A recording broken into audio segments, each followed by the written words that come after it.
Hey everyone, welcome back to another recap of my tournament in Portugal. This is the recap of round 2 after losing to a grandmaster the day before. If you haven't seen that game, it's a pretty interesting game, and today we were paired against a 1600. Imagine the contrast. I played an almost 2500 the night before, and then in the morning I'm playing a 1600. Almost 800 points of difference, and we go into game 2 with the white pieces. And as always, at the end of the video, we'll have a special segment of lessons learned from the game. So stay tuned till the very end. So this game starts with my usual e4. My opponent goes c5, which I knew because I had prepared against him from his games in the past. And after knight f3, we hop into a Sicilian d6. I knew I was fine up until this point. d4 is what I played, takes, and then knight f6 to attack my pawn, and I defend it with knight c3. Then my opponent goes with a6, and this actually takes me out of my prep. You see, I had prepped against what he played in the past, which was e6 here. But he plays a6, which is kind of a Najdorf, and here I'm on my own. So I go f3, which is typical Najdorf. I go like bishop e3 and this queen d2 setup. But my opponent here goes e6.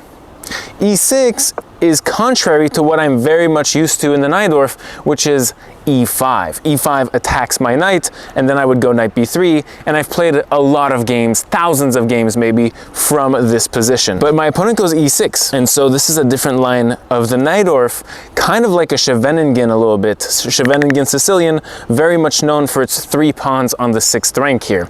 So now I go with my typical development, bishop e3, my opponent responds with queen c7, and now we're kind of seeing a Taimanov approach with a6, e6, queen c7, maybe knight c6. So I go queen d2, looking to castle long, and my opponent goes b5. And so here I'm very developed already. I have 4 pieces developed to his 2, and you know, here the best move is just to go up on that development and literally call the bluff of the position, and the engine loves g4, g5 here. I play a little bit more classy.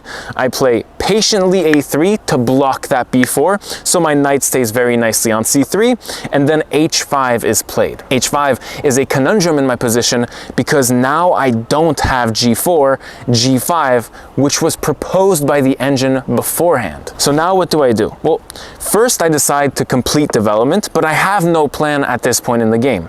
My opponent goes knight c6, and here actually I miss a tactic for several moves. So laugh it up in the comments, roast me in the comments. I'll take the hits. Here I'm missing knight takes c6, queen takes, which is all forced of course, and then e5, going about the fact that my development is so handsome in this early stage of the game that I can try to open up the d file, and you can't take here because it's checkmate on d8. So now I'm forking these 2 pieces, and from this I win a pawn here actually. Knight d5, takes, I will trade pawns first here on d6, and then I will trade queens with a pawn up on d5. I go with rook g1 instead, which is a very predictable, not very good plan if I'm being completely honest with you. Rook g1 aspires to play g4 anyways, isolate a pawn here just for g5 and then g6 to cripple the kingside pawn structure here on f7 and e6. So now rook b8 is played.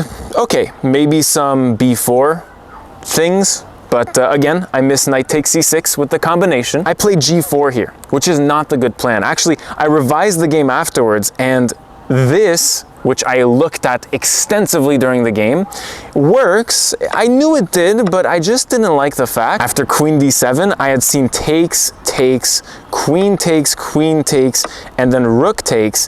And the fact here is that I have 3 pawns for the piece, and I need to convert on those 3 pawns. If my pawns here do not convey convincing enough compensation for that piece, I will not win the game. So it's really risky, it's really sharp, and these types of risks, even though it is better here, says the engine, are not that favorable when you're playing strategically speaking here against the 1600. You usually don't want to go the extremely risky way. Now, I'm kind of a hypocrite because I did end up playing equally as risky than that. I played g4 here. g4 After takes, it literally gives me an isolated pawn, of which I'm conscious of. Here, black have a beautiful tactic, which was missed here, and that is knight takes d4. After bishop takes, e5, and if I go back with my bishop, now my g4 pawn is just a target and I lose a pawn. So attracting my bishop to that d4 square with knight takes first, bishop takes, so I can't take a knight here, and then e5 with that discovered attack on g4. My opponent missed this. After takes, knight e5, which is also a solid move. Here you're attacking g4, you're pressuring f3 if my knight ever leaves that square. And overall, this knight gains a really solid footing in the center. But this is still good for white, because I can play the plan I've always wanted to play. g5, attacking this knight, super aggressive, knight moves, and now bishop e2. I was really expecting this knight to go to g4. I think it looks like a better move. So here I had bishop f4 to defend h2, which is really heavily attacked, and then my opponent can try something like this, and I had calculated all the way to h3, attacking this knight, and even saw this tactic for black, rook takes, queen takes to take out my knight, and now knight f3, which would fork these two pieces.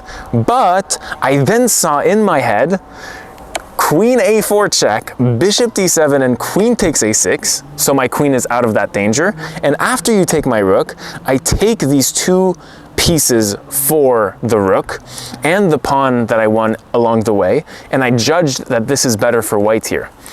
This never happened. My opponent just played knight h5, and this knight move seems so odd. The knight looks quite trapped on h5. Can't go to f6, it can't go to f4, it can't go to g3, sorry, f4 here, and overall, it's just misplaced on h5. So how do you attack this weakness that is now newly created by me? So I go bishop e2 here, attacking the knight, and my idea is just to further attack the knight. Maybe sometime along the way, rook f1, queen d1, and then you're attacking the knight. But again, I'm improvising here. My opponent goes for knight c4, swiping my bishop that was aiming at h5 off the game. So I take, and then after b takes, I see something odd. This b file is open, and suddenly I don't like my position at all. I know you can see the eval bar, I know you can see that it's better for me, but try in your head to defend against queen b7 or queen b6, coming next move, and attacking b2. It's really not easy. After a very long think here, I was thinking a lot about knight a4. The problem is, after bishop d7, you're kind of playing this too early. So, okay, I was thinking maybe a move in the middle, let's say like rook f1, but then after queen b7, knight a4, I was looking at bishop d7, and then I saw queen a5, defending my knight from b2, and if you ever take my defender, I can take back and check your king, and then defend this later on, maybe with b3. But here, I just thought like black doesn't have to take my knight. Here, black just has queen takes c4, which I saw like after 10-15 minutes of analysis. So this plan goes out the window. I say, okay, let's go g6 first, which is very ambitious and threatens a check. My opponent, I'm expecting him to take back. I think it's the better move, although it gives queen g2, and then you would have to go off of this b7, threat for b2, right? The queen's distracted. But my opponent goes for f6. f6 is weird. Why is this weird? Because this knight is now a permanent target, really permanent. The knight can't go to f4, can't go to g3, right? It's really weak. And so now I come up with a very nice plan. Because now I go queen e2, attacking this knight, which is the new target. And now my opponent plays a slow move, bishop d7. I go rook at g4 with the idea to hit the knight. And this is where it's really interesting. This queen and rook formation, all to pressure this knight, also has a defensive purpose. You see, after queen b7, which is the big conundrum, the big problem of this position, attacking b2 and forcing me to defend, I don't have knight a4 anymore, right? Because of this bishop d7, which I think was the intent of that move, even though I was never planning on playing knight a4. Here, the best way to defend this pawn is simply by not caring. I go with rook h4 here. You can't go knight g3 attacking my queen, a discovered double attack on both my pieces, because I can take with the pawn and defend my rook. You can't go knight f4 because I can do takes with the rook that's attacked, and after e5 I can just win a pawn with rook back to f1, you can take my knight, and then I can take here. This was the best line that I had seen, but here my opponent makes a mistake. He plays the really interesting queen takes b2, which is what I had seen in the game. By doing nothing on b2 and letting your king escape in the center, super counterintuitive, right? This allocates for my rook being active along this side of the board and threatening a beautiful skewer along the b file, as well as still threatening this knight on h5. And if you just take here, I would just take your knight, and I'd be up a knight for 2 pawns, very advantage. So my opponent goes knight f4, and after rook takes, here he takes on a3. Again, this is not the best. I believe e5 is still okay. Oh no, yeah, so e5 doesn't work here because I have rook b1 still, which completely wins. So here you, after taking, this still doesn't work for black at all. You have to take here because I'm threatening rook f1, and then I go rook f1, the only good move of this position. It's very, very tempting to go queen takes free pawn. And here I had even seen that on e5, letting this fork in, super nice, right? I have this amazing move, knight c6, sacking the rook. And if you take this knight, I take back with check and then save my rook really easily and then win even more material, probably like king here, and I go check and I'll win the house, right? And if you take my rook, my knight takes up e7 and d8, and I have queen f7 checkmate. This, although very glamorous, you have to look at the best move for black. Queen takes c4 is not good in view of the simple rook c8. And here I don't have the resource knight c6 after e5, and black is back in the game. So really calculate deeply and think of the best defense for your opponent all the time. Rook ff1 is so good because, okay, you're getting out of the fork idea of e5, and really nicely, I'm connecting my rooks on the first rank to kick the queen and then fight for this file. Why is this file so important? It's the only file of this game, so winning it is super, super nice. The rooks are not connected on the black side. So if you win if you contest the file, you will win it because they can't defend each other. They can't contest the file with 2 rooks as well. So it's a real big bid for the file. So after rook ff1, d5 is a pretty nice move. It's to bring the queen back in view of rook a1. You bring your queen back, and that's exactly what happened. Rook a1. I can't take this pawn because bishop b4 is surreptitiously threatened when you play d5. That's one of the reasons you look at your opponent's threat all the time. Like, you need to deeply know your opponent's threat. So rook a1. Queen goes back to d6, and now I can take on d5, and it's really, really strong. You can't take back because I have this discovered check on your queen with just winning a lot of material. If queen e7, I can even swap queens here and take the big rook on b8. And if, as played in the game, rook takes h2, so not taking back my pawn, now I have rook f2, and then you swap rooks because I'm threatening that rook. But now taking is still bad, which is, you know, I see all this in the game, and then for it to be played out is just such a nice feeling. So if you take here, I had seen that bishop f4 just skewers and wins, right? And if you push, which I think is black's best chance, I still have a win with knight f5. And I had seen that, okay, if this is the only move for the queen, I think, oh, okay, this, I didn't really consider it. Maybe it's not so good. I think I can just take here. Oh, I'm not sure I had seen this in the game. I had seen that this is the only move for black. And then I had seen d6 ideas. I had seen at least rook takes a6, queen here, rook a7. Even here, the engine's saying I have knight takes g7, bishop takes, and rook takes f6. Bishop takes, queen takes, and this pawn is just roaming through because the king cannot make way for this rook to defend here. Insane, right? So yeah, I had seen a lot of this, and my opponent just goes for rook b2, which completely loses because now I can open up the e file on the king, take the pawn on e6, and after bishop takes, I was attacking a bishop, it's pretty much forced.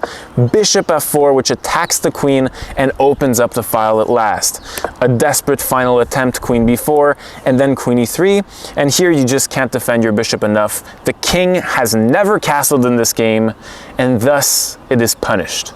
A king never castled is not as good as a king castled that decides to go back into the center. Here though, I will comment that my opponent did something that's pretty wrong in chess, and that's a big taboo. He had 29 minutes on his clock after I played queen e3, sorry, in this final position, and this position is very much over. And I think he knew that it was over after 5 minutes of thinking, but he took, sadly, 15, 16 minutes in this position, which is considered stalling in chess and is not really sportsmanlike. It is what it is, but I thought I would call it out. Don't do it to your opponents. Have good sportsmanship. And, you know, we're here to play chess, have fun, and yeah, don't stall, basically. Back at the hotel, what are the lessons learned from this game? Number one is look for tactics before every single one of your moves, even in the opening. In this opening, I missed the same tactic a few moves in a row, in which I had simply a win of a free pawn with knight takes c6, queen takes, and e5, because mainly of my advantage in development, which brings me to my point number two. When having an advantage in development, this means developed pieces, castling over your opponent who hasn't castled, or even just piece activity over your opponent's passive pieces. Try to open up the game as much as you can, as your pieces are more prepared to take up the board. Number three that happened in this game is do not compromise yourself for an ounce of attack. Here, I was way too impatient. I played rook g1 for a plan that was way too fast of hand. It was too rushed and too weakening of my position just for an ounce of attack. And so after takes, it left me with a huge weakness here, and even a winning tactic for black that forces the win of a pawn on g4, which I did not pay attention to. So do not weaken your position for a short term maybe. Do not play hope chess. Number four is know your opponent's counter tries and block accordingly. And this especially arises in critical moments of play. For example, here in the game, I really had to check in a critical moment in which I play rook h4 to trap this knight on h5, whether or not these two discovered tactics ever work against me. The knight going to f4, which attacks my queen and attacks my rook, and the knight going to g3, which attacks my queen and my rook. Good for me that I looked at both of them before playing rook h4, as both of them do not work. If one of them would have worked, it would have been at least good counterplay for black in a moment where my tactic is completely winning otherwise. So it can make the difference between a drawing game and a complete win and an assurance that your position is better than your opponent's. It's just assurance on the bond. Number five is when calculating, do not favor an opponent's move over another move that they can play because it gives you a win. So this is a big misconception in chess. You rush towards an obvious move for the opponent that you think is good, and then it gives you a win, and then you just go for the move. That arose in this game, in which I was seriously considering queen takes c4, and on this really nice e5, I have the life-saving and completely winning knight c6, which is a beautiful, brilliant move. Unfortunately for me, this completely tanks my position because of rook c8, because of rook takes h2, and that's where there's a big fallacy in just looking for a move for black. Oh, it wins for me, let's go straight into it. No, look at all the moves for black, because this is a risky move that you're weighing the entire game on. Another little tidbit, number six, is look deeply at your opponent's counterplay. No matter if you're winning, if you have a huge advantage, always try to look at it from their shoes. Chances are, especially when you're winning with a small advantage, they're trying some tricks on you, and that arises in this position after d5. Do not be naive and rush to take this pawn, because black was threatening a very winning bishop b4 to attack my knight. And that goes as far deep as this position, in which I need to do a rook move, and rook f2 to defend this pawn is not good, you know, and to attack this one to be able to take c4 one day is not not good because of d5 here. And d5 letting for this bishop to try to go to b4 would be tougher to defend. Instead, this rook f1 against d5 gives me rook a1 and prevents the bishop b4. So deeply know your opponent's plans and counterplay. And finally, tip number 7, when converting a winning position, be patient. Have the patience to look at your opponent's little tricks here and there, blah, blah, blah. They're gonna try some things. Be patient, have a patient mindset. Try to block and support and eventually make progress in the position. Queen back to d6, threatening h2. I calculated that and let them take h2 because this was the better line for me.